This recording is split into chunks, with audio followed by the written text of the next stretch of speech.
Hi everyone, Jane here. Thank you for watching today and welcome to my channel.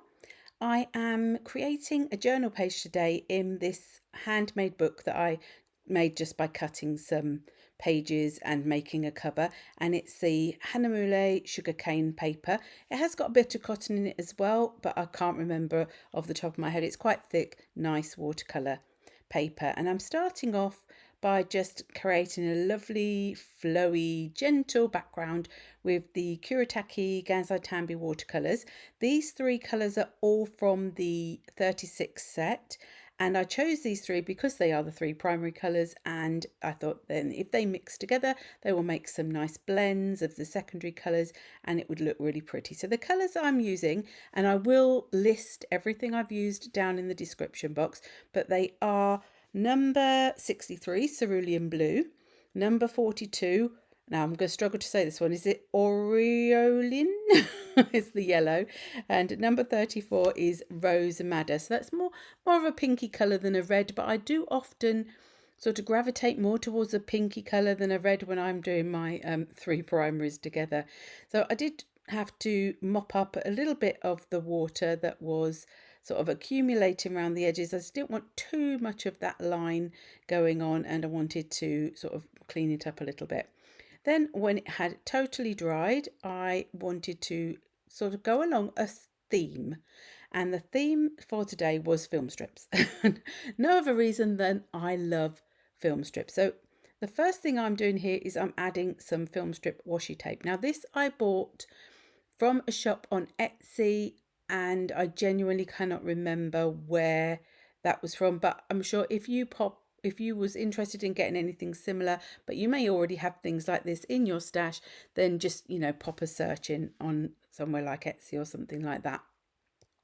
But I wanted to really build up lots and lots of layers of film strips for some reason. Now this stencil is from Dolly Dimples in the UK. Now I did have a look to see if it was available. I can't see it on their website anywhere, so I'm not sure whether that's one that's now no longer available, but I'll put a link to their shop down in the description box. And I'm using it with the Pretty Gets Gritty white texture paste, which is one of my favourites. Now, any links I do provide are not affiliated. I don't get anything from you clicking through on them, even if it's linking to products that I've designed. I don't get money or credit or anything for links. So do please shop around, and please always be aware that I am based in the UK. So if the things I have bought are from a UK shop, then obviously there are going to be extra costs and stuff involved if you're not in the UK. So just to make you aware of that. Now these stickers, I found we have a sort of chain of cheapish shops in the UK called The Works, and they have a bit of a art and craft section in each one.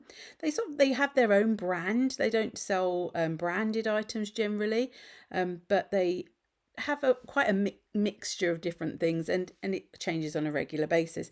So I was in there the other day while I just happened to be in the area of where the shop was, and I saw that they had this set of stickers, and there's like a clear sticker, and they were £2 for the set, and there's 100 stickers on there. So I thought, well, for £2 I'm going to grab those because they will be quite fun.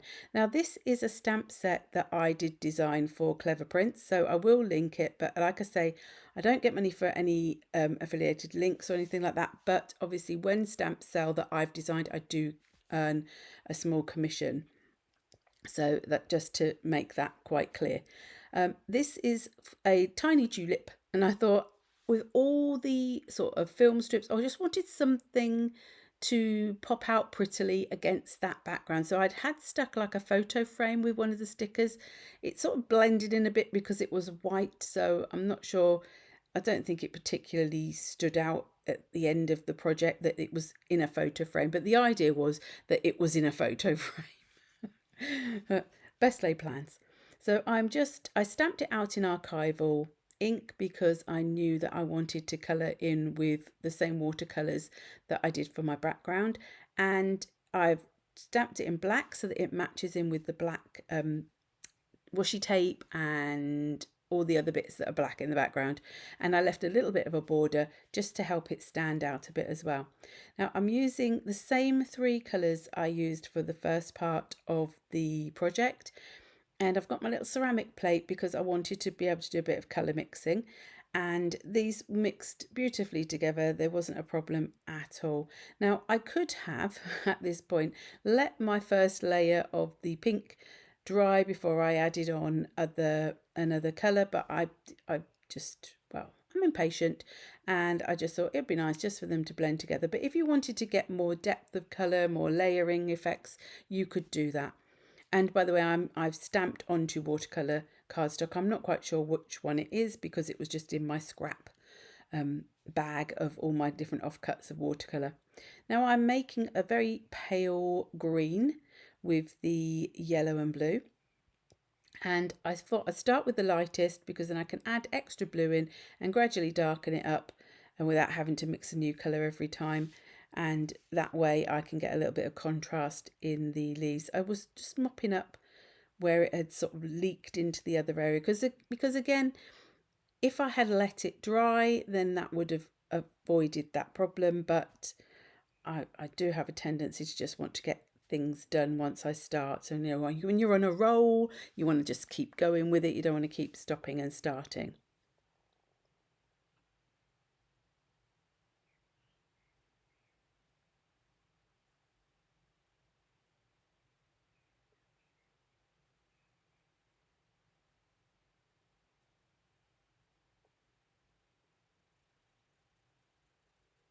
Now, once it had actually properly dried, I went in with these pencils to add a little bit more shading and depth to the flower. And this is a nice way. It's if like me, you struggle a bit with your hands and colouring with pencils can be a bit intense, then putting down a layer of something else first is always a good starting point because you've already got that colour there.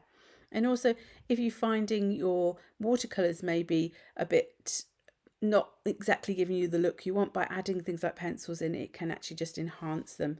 And so I'm using the Lyra pencils from, I do believe they're Rembrandt Polycolor, and I will list the colours down in the description box. There's a red and orange and then 2 shades of green, but I'll list the exact colours. And then I wanted a bit of highlighting, and because I'd added that waxy pencil on there, I've gone with the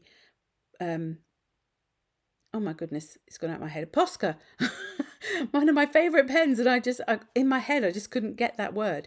The Posca pen. This is the 1M in white, and I'm also going to be adding some of the black in a little bit in a different way. So I wanted to build up a little cluster. Now this acetate film strip I bought in the works as well, and again it was £2, and when I saw it I thought that reminds me so much of the Tim Holtz film strip. Now I did show you briefly the Tim Holtz one as well. It's a bit narrow and it's got more of a vintagey vibe going on, so the two are equally as lovely. But if you want something a bit more inexpensive and something that might be a bit more readily available, then this one is a really good sort of alternative.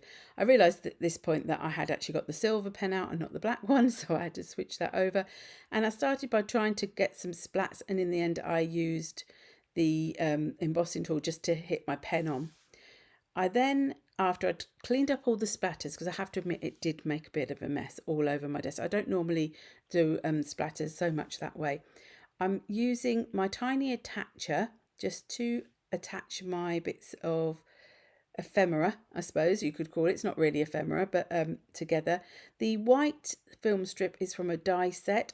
I'm not sure again if that's still available. I'm really sorry, but I do try to use things that are, well, I do use things that are in my stash, and some of them will be older and some of them will no longer be available.